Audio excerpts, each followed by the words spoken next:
온 교회의 모든 성도들이 각각의 부르심을 따라 하나님 앞에 나설 수 있도록 은혜 주심을 감사를 드립니다. 하나님, 새벽 예배는 새벽 예배대로 더욱 깊은 영성으로 주님 앞에 나아가게 하시고, 금요 예배는 더욱 뜨겁고 성령의 충만함으로 하나님 앞에 예배할 수 있는 저희들 되게 하여 주시옵소서. 그리하여 우리 각자뿐만 아니라 온 셀과 특별히 우리 중고등부 자녀들에게 이 은혜가 함께 공유가 되어져서 성령 충만함으로 땅끝까지 이르러 복음을 증거할 수 있는 하나님의 귀한 공동체 될 수 있도록 은혜를 베풀어 주시기를 간절히 원합니다. 아버지 하나님, 형식과 습관이 아니라 오직 우리 하나님의 은혜 가운데 붙들림 바 되게 하시고 주의 영으로 충만하여서 이 마지막 때에 참으로 하나님께서 기쁨으로 사용하실 수 있는 아름다운 공동체가 되게 하옵소서. 우리 각자가 성령과 은혜로 충만할 뿐만 아니라 우리 선교지의 영혼들과 우리 주변에 있는 많은 구원받을 영혼들을 향하여 함께 은혜를 나누는 저희들 되게 하시기를 간절히 원하며, 이 아침도 은혜로 충만케 하시는 우리 주 예수님 이름으로 감사하며 기도하옵나이다. 아멘. 오늘 말씀 출애굽 23장 1절로 13절의 말씀입니다. 출애굽 23장 1절로 13절의 말씀을 합독하시겠습니다. 같이 봉독하십니다. 너는 거짓된 풍설을 퍼뜨리지 말며 악인과 연합하여 위증하는 증인이 되지 말며 다수를 따라 악을 행하지 말며 송사의 다수를 따라 부당한 증언을 하지 말며 가난한 자의 송사라고 해서 편벽되이 두둔하지 말지니라. 내가 만일 내 원수의 길 잃은 소나 나귀를 보거든 반드시 그 사람에게 돌릴지며 네가 만일 너를 미워하는 자의 나귀가 짐을 싣고 엎드러짐을 보거든 그것을 버려두지 말고 그것을 도와 그 짐을 부릴지니라. 너는 가난한 자의 송사라고 정의를 굽게 하지 말며 거짓 일을 멀리하며 무죄한 자와 의로운 자를 죽이지 말라. 나는 악인을 의롭다 하지 아니하겠노라. 너는 뇌물을 받지 말라. 뇌물을 밝은 자의 눈을 어둡게 하고 의로운 자의 말을 굽게 하느니라. 너는 이방 나그네를 압제하지 말라. 너희가 애굽 땅에서 나그네 되었은 나그네의 사정을 아느니라. 너는 6해 동안은 너의 땅에 파종하여 그 소산을 거두고 7째 해에는 갈지 말고 묵혀두어서 내 백성의 가난한 자들이 먹게 하라. 그 남은 것은 들짐승이 먹으리라. 내 포도원과 감람원도 그리할지니라. 너는 6해 동안에 내 일을 하고 7째 날에는 쉬라. 내 소와 나귀가 쉴 것이며 내 여종의 자식과 나그네가 숨을 돌리리라. 내가 내게 이른 모든 일을 삼가 지키고 다른 이름을 부르지 말며 내 입에서 들리게도 하지 말지니라. 아멘. 후반부는 안식일에 대한 규례지만 전반부는 재판의 공정에 대한 규례입니다. 특별히 법정에서 재판이 진행될 때 발생할 수 있는 여러 가지 죄악을 금지하고 있지 않습니까? 이건 뭐냐면 법정이야말로 사회 질서의 최후 보루입니다. 이 재판 관련 규례에서 하나 우리가 원수를 사랑하라 이 말씀을 지금 하고 계신데요.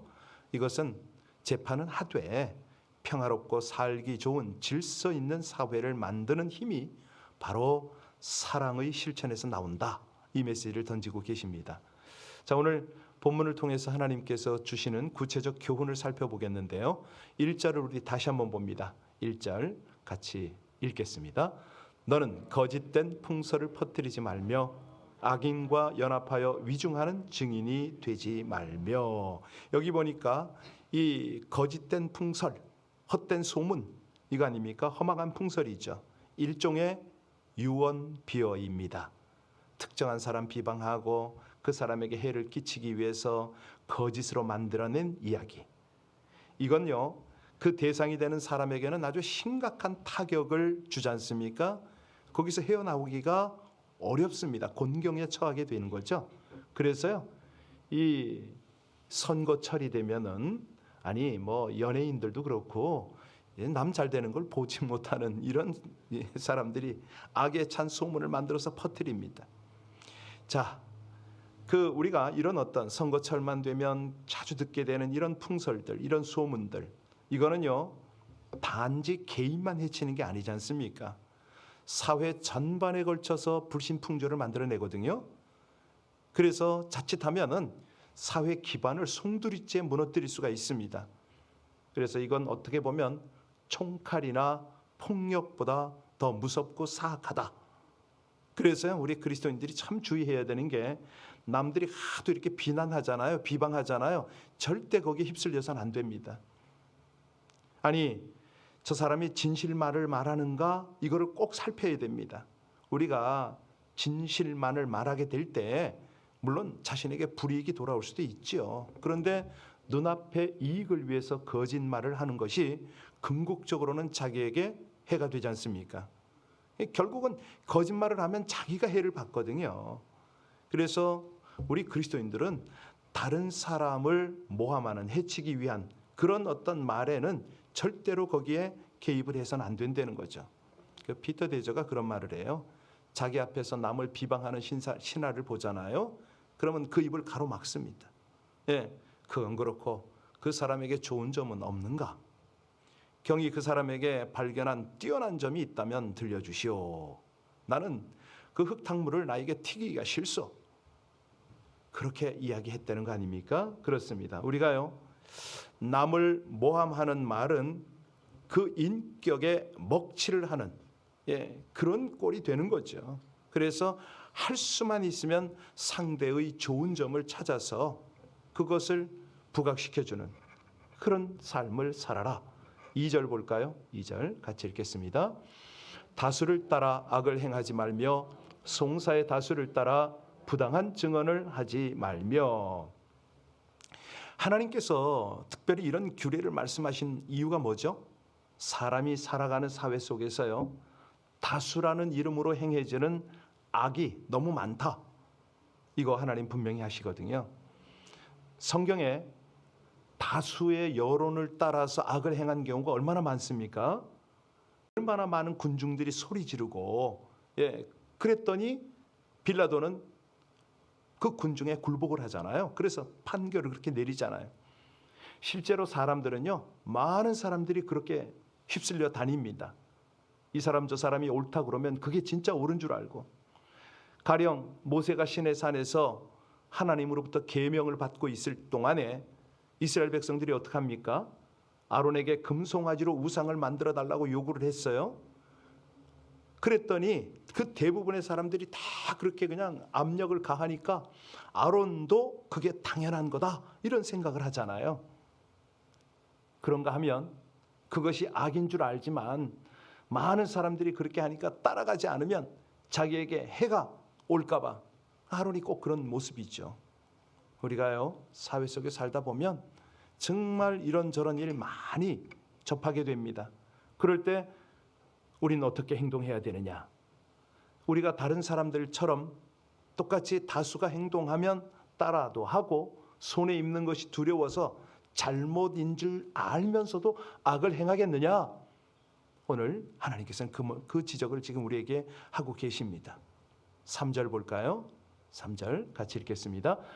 가난한 자의 송사라고 해서 편벽되이 두둔하지 말지니라. 여기 가난한 자, 어떤 사람입니까? 물질적으로 빈핍한 사람을 가리킬 뿐만 아니라 사회적으로 약자입니다. 소외된 자지요.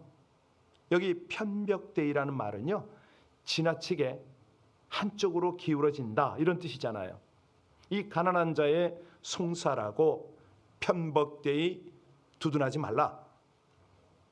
그러니까 이 가난한 사람이라고 해서 무조건 동정심이나 그 편에 서지 말라, 이 뜻이거든요.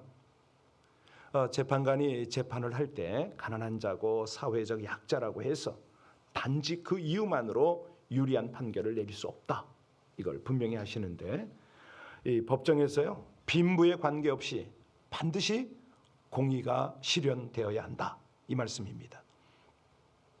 이 재판관이요, 자신이 동정심이 많고 선량한 자를 어떤 그 가난한 자들에게 인정을 얻기 위해서 그 편을 들어줄 수 있는 위험성을 안고 있다는 겁니다. 그런데 하나님은 공의로운 하나님이시잖아요. 재판관은 공의로운 하나님의 말씀을 기준 삼으라. 그래서 시선 자체를 정의와 진실에 두는 것이, 그게 법을 다루는 담당하는 재판관으로서 당연한 거다. 사실 우리 성도들도요, 덮어놓고 부자 편을 들어서도 안 되지만 그렇다고 무조건 가난한 자의 편을 들어서도 안 되는 거죠. 사실 우리가 자칫하면 이런 쪽 저런 쪽으로 자꾸 이렇게 쏠릴 수가 있는데요. 이 그리스도인이란 뭐냐? 하나님의 말씀과 선한, 그러니까 신앙 양심이죠.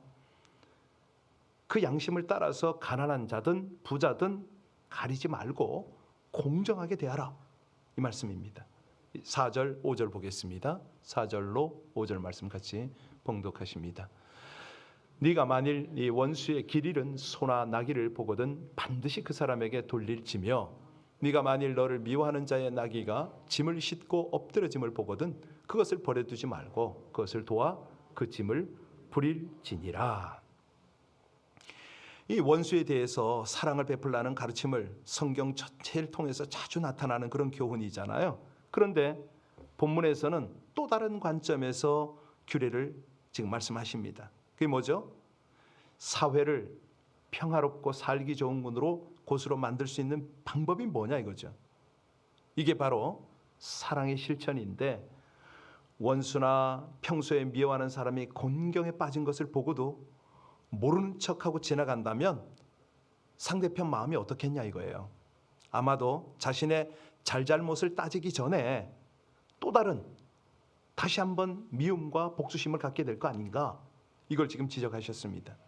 그러다 보면 또 복수할 기회를 노리게 될 것이고, 반면에 원수나 미워하는 사람이 곤경에 빠졌을 때 도움을 준다면 상대도 잘잘못을 떠나서 결국 서로 관계가 개선될 거 아니냐, 좋은 사이가 될 것이다. 이런 점에서 평화로운 사회를 만드는 것은 어떤 강압적인 힘이나 무서운 법과 형벌이 아니라는 거죠. 그걸 지금 하나님께서 계속 강조합니다. 사랑의 실천이다. 사실 오늘날처럼 사회적으로 잘 발달된 법이 제정된 적은 없습니다. 그리고 정말 한국도 미국도 마찬가지입니다만은 법을 어긴 사람들에 대해서는요, 가차없이 형벌이 집행이 됩니다. 그런데도 갈수록 범죄가 늘어날 뿐만 아니라 사람들이 더 흉폭해지고 있어요. 여러분, 이게 왜 그런가요? 한마디로 아무리 법을 엄격하게 집행을 해도 그 법이 평화로운 세상을 만들지 못한다, 이걸 우리가 알게 되잖아요. 그러니까 이 세상을 평화롭고 살기 좋은 곳으로 만드는 것은 어떤 방법밖에 없다? 사랑의 실천밖에는 없다. 아무리 흉악한 범죄자라고 할지라도 모든 사람이 그를 따뜻하게 품고 베풀고 감싸준다면 그는 돌아오게 되어 있습니다. 우리 교회도 얼마 전에 한 분이 찾아왔어요. 몰래 저를 찾아왔어요. 이유는 딱 하나죠. 품어줬으니까. 자, 아무리 철천지 원수이고 미워하는 사람이라 할지라도요, 사랑을 베풀 때는요, 그 마음속에 미움이 눈 녹듯이 사라질 수가 있습니다. 그러잖아요. 그 유명한 나폴레옹의 고백, 여러분 다 기억하시죠? 나의 평생을 걸쳐 총과 칼과 대포로 이루지 못한 세상 정복을 예수 그리스도는 단 3일 만에 이루어냈다. 바로 그 사랑의 힘으로. 나폴레옹이 그 말을 했잖아요. 그러니까 이 사랑이야말로 불신과 다툼, 미움과 복수심을 정복하고 세상을 평화롭게 만드는 힘이다. 우리 하나님께서 구약에 그렇게 엄격하게 법 집행을, 공의와 정의를 말씀하시면서도 이 사랑을 반드시 빠뜨리지 않으세요. 자, 6절 볼까요? 6절 같이 읽습니다. 너는 가난한 자의 송사라고 정의를 굽게 하지 말며. 3절에서 아까 가난한 자의 송사라고 해서 가난한 자를 동정하고 부당하게 편들지 말라라는 말씀과 반대죠. 가난한 자의 송사라고 해서 그를 무시하고 부당한 판결을 내리지 말라, 이 말씀입니다. 결국요, 이 규례를 통해서 하나님께서 말씀하시고자 하는 건 뭡니까? 사람이란 그의 경제적 능력이나 사회적 지위, 그리고 외적인 능력과 관계없이 모두 다 평등하다. 하나님 앞에 평등하다.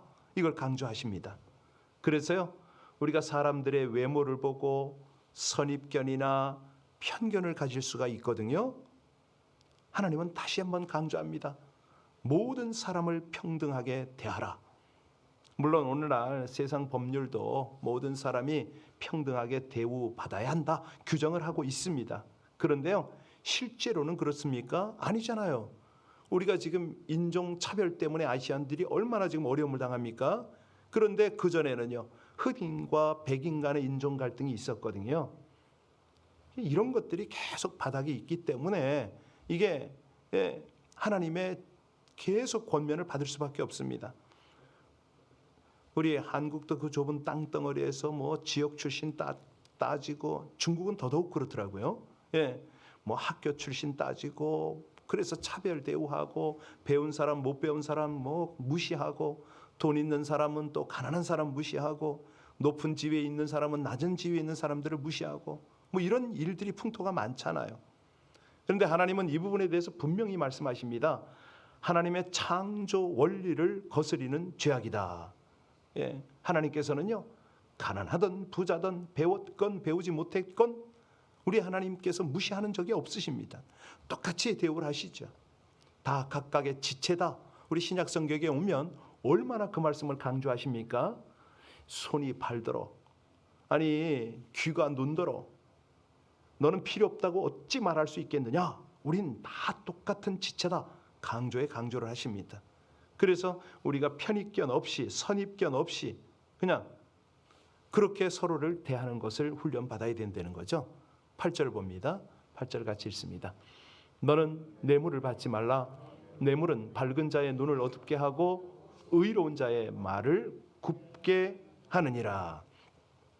여기서 너는 누구입니까? 재판관입니다. 재판관에게 뇌물 받지 말라고 하셨어요. 여기 아주 그 밝은 자의 눈이라고 그랬잖아요. 이건 뭐냐면 이 날카롭게 사리를 판단하는 자, 이런 뜻입니다. 그러니까 하나님의 법으로 잘잘못을 가리는 명석한 재판관을 말하는 거죠. 또 의로운 자 나왔잖아요. 부당한 판결에 대해서 이의를 제기하고 시정을 촉구할 만큼 깨어있는 양심과 용기를 겸비한 법관을 말합니다. 그런데 뇌물을 주면은 이 양자 모두를 망하게 한다는 거예요. 뇌물을 받기 전까지는 하나님 앞에서나 사람 앞에서 무음하게 행하기를 힘썼던 자들이 뇌물을 받고 나서 진실을 제대로 인정하지 않네요. 요즘에 그 한국에 이거 많더라고요.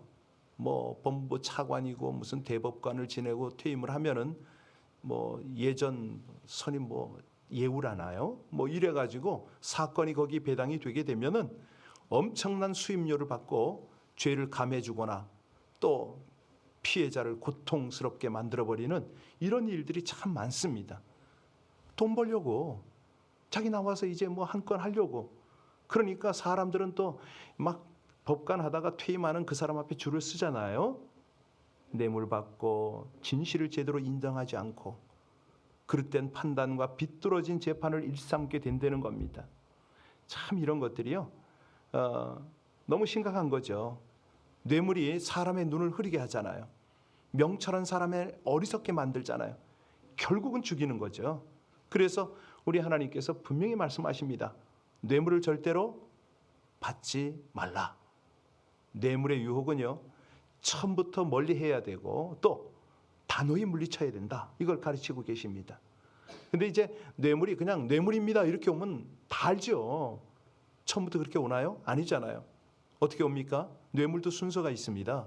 처음에는 선물로 옵니다. 선물인지 뇌물인지 구별하기가 어려워요.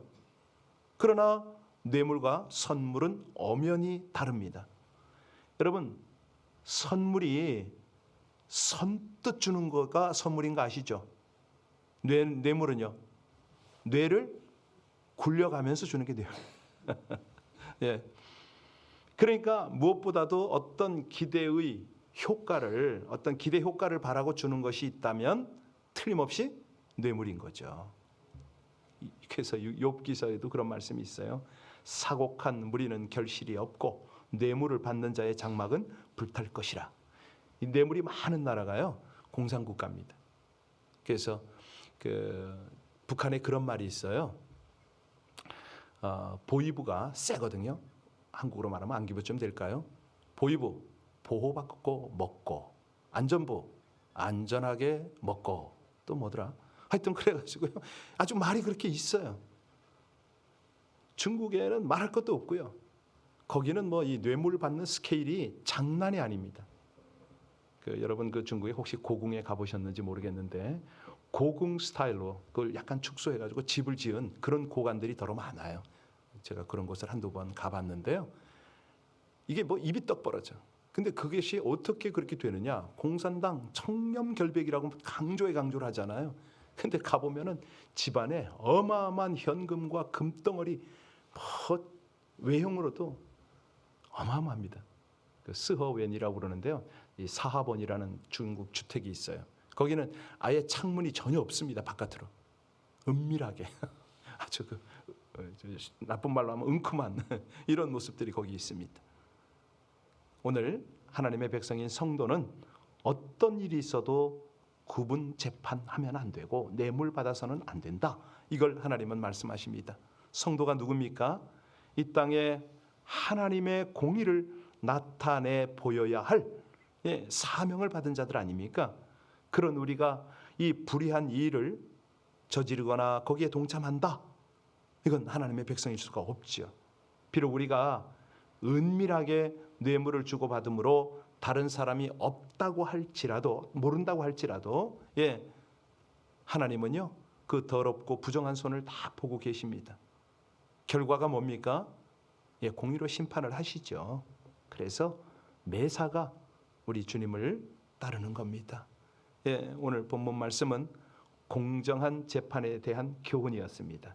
재판 과정에서 송사에 관계된 모든 사람들에게 그 지위의 고하를 막론하고 빈부 귀천을 막론하고 공정한 재판을 하라, 이 말씀을 하셨고요. 후반부에는 지금 10절부터는 안식일 규례를 말씀하셨는데 이건 나중에 다루도록 하겠습니다. 자, 결론입니다. 하나님을 알지 못했던 사람들 중에 공정하고 공평무사한 사람들이 있었다면 오늘날 이 세상이 어떻게 되겠습니까? 우리가 이 교회를 섬기며 성도와 교제를 나눌 때에 우리의 말하는 것, 행동하는 것, 판단하는 것, 이 모든 것들이 공정하면은, 공의를 행하면 우리 하나님께서 얼마나 기뻐하시겠습니까? 우리 함께 오늘 말씀 생각하면서 찬송하고 기도할 텐데요. 제가 먼저 기도하겠습니다. 거룩하고 정의로운 삶을 원하시는 하나님, 세상 관습과 상식, 사적 이익과 감정에 치우치지 아니하도록 하나님의 공의와 사랑의 법을 따라 행동하며 살게 하여 주시옵소서. 권력과 명예, 이익을 위한 거짓과 위중을 분별하고 물리치는 거룩한 지혜를 구하오니 함께하여 주셔서 죄 없는 사람, 의로운 사람이 어려움과 피해를 당하지 않도록 악을 행치 않게 하여 주시옵소서. 매사에 하나님의 마음을 품고 가난하고 소외된 연약한 자들을 향하되 말씀에 편벽됨 없는 공의와 사랑을 시행하여 하나님의 의가 성취되고 세상을 변화시키는 삶을 살아갈 수 있게 하여 주시옵소서. 예수님 이름으로 기도하옵나이다. 아멘. 고요한 중에 주님의 뜻을 구하는 기도, 주님 발 앞에 엎드려 내 마음의 중심을 보여드리는 기도, 내가 어렵고 힘들고 피곤할 때에 우리 주님의 권능을 얻기 원하는 기도, 그 기도로 오늘 아침에 하나님 저를 주장하여 주시옵소서. 제 기도, 제 마음, 제 삶을 주장하여 주시옵소서. 하나님의 은혜의 말씀을 들어도 삶으로 나타내기에는 너무나 부족합니다. 아버지 하나님, 모든 상황, 모든 관계 속에서 하나님의 뜻을 이루어가도록 우리의 신앙생활을 주장해달라고 오늘 금요 예배를 위해서 기도하고 내일 우리 토요 우리 자녀들 선교, 온라인 선교를 위해서도 기도를 부탁합니다. 우리 합심으로 기도하겠습니다. 아버지 하나님의 은혜입니다. 하나님의 도우심입니다. 귀한 날, 귀한 복된 시간을 주셨습니다. 아버지 하나님의 은혜 없이는 저희들 아무것도 할 수 없음을 고백하오니 아버지 하나님의 말씀이 우리 삶에 그대로 녹아날 수 있도록 하나님 이 기도 시간을 인도하여 주시기를 간절히 원합니다. 주의 백성들을 통해서 아버지 하나님의 거룩한 나라 하나님의 뜻이 이루어지기를 원하오니 하나님 심령을 우리 주님을 향하는 진실한 심령으로 만들어 주시옵소서. 성령께서 그 기도를 주장하여 주시고 은혜 가운데 인도하여 주시기를 간절히 원합니다. 도우시는 하나님, 정말 계시는 아버지 하나님, 지혜한 기도, 아버지 하나님의 거룩한 역사와